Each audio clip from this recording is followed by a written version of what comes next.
Республикасының премьер-министрі Бектеновке. Бүгінде азамат баласының тұрмыс тіршілігінің интернет құралдарынсыз елестету мүмкін емес. Оның ішінде әлеуметтік желілер қоғам өміріне дендеп енді. Мысалы, еліміз бойынша Инстаграмда 12,1 миллион, Фейсбукта 2,6 миллион, ал небәрі 2 жылдың ішінде ТикТокта 14,1 миллион азамат тіркелген. Әлеуметтік желі әрбір жанның ажырамас бөлігіне айналды. Елімізде мемлекет пен қоғам диалогының жаңа ұтымды каналы. Бұл бүгінгі өмір шындығы. Десек те таяқтың екі ұшы болатын секілді, олардың пайдалы жақтарымен қатар зияны да жеткілікті. Әлеуметтік желіге бесіктен белі шықпаған балалар мен әлі оң соңын танып үлгермеген жасөспірімдердің үйірі болуы ата-аналарды қатты алаңдатады. Шектеусіз таратылымдағы әлеуметтік желілер пайдалы білім алып, үнемі қозғалыста болуы тиіс балалардың алтын уақытын ұрлап қана қоймай, олардың денсаулығына, психикасына теріс әсер етуде. Әсіресе балалар арасында кең танымалдылыққа ие TikToktың жастарымызға рухани зияны артып келеді. Өкінішке қарай, бүгінгі жастар ата-баба тәлімімен емес, негізінде TikTok арқылы тәрбиеленіп жатыр. Онда пайдалы контентпен қатар баланы жағымсыз әдеттер мен теріс қылықтарға бастайтын бейне материалдарда аз емес. Түрлі ойындарды жарнамалау, онлайн казино, стримдер арқылы әдепсіз әрекеттер көрсету, тіпті порнография, суицидке шақыру, былапыт сөздер мен бей әдеп көріністерге толы рилстарда осы TikTok арқылы таралуда. Оларды балалар тек қарап қана қоймай, зорлық-зомбылықтың құрбанында болып, ойын құмар дертіне ұшырауда. Біздермен көптеген ата, әже, әке, аналар кездескен сайын осы мәселені жиі көтеретін болды. Хайп қуып, пранк деген желеумен ар-ұяттан аттау әдетке айналды.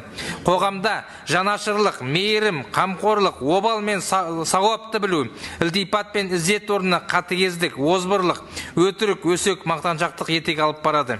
Мектеп оқушылары арасында бір-біріне әлімжеттілік жасап, қатыгездік жасау фактілерді әлеуметтік желілер арқылы кең таралуда. Желінің осындай зиянды салдарынан ескере отырып, бірқатар әлем елдері TikTokты шектеу жасады. Мысалы, Үндістан ұлттық қауіпсіздігі мен қатер төндіреді деп 2020 жылы TikToктан толықтай тыйым салды. Индонезия 2018 жылдан бастап уақытша шектеу қойды. Бауырлас Өзбекстан 2021 жылдан бастап TikTokқа тыйым салды, Қырғыз елі де шектеу енгізді. Ал ақш үкіметі TikTokқа ішінара шектеу енгізді. Еуроодақ елдерде өз шенеуніктерінің телефондарына TikTok орнатуға тыйым салды. Ал TikTokты ойлап табушы, яғни Қытайдың өзі де кәмелеттік жасқа толмаған балаларға арнайы бала TikTok контентін ұйымдастырған. Қытайдың өзінде балалар TikToктың толық форматын пайдалана алмайды, нақты шектеу қарастырылған. Жалпы, мемлекеттің болашағы біздің жеткіншек ұрпақтың рухани, моральдық бет-бейнесіне байланысты. Сондықтан болашақ ұрпақты ұлттық құндылықтар негізінде тәрбиелеп, сырттан келген моральдық қауіп-қатерге төтеп беріп, ұлттық кодымыздың сақтаудың тетігін қоғам, мемлекет болып бірге қалыптастыру керек. Бұл біздің болашақ ұрпақты рухани құлдыраудан сақтап, ұлтымызды жаңа деңгейге қалыптастыратын ұлы күрес.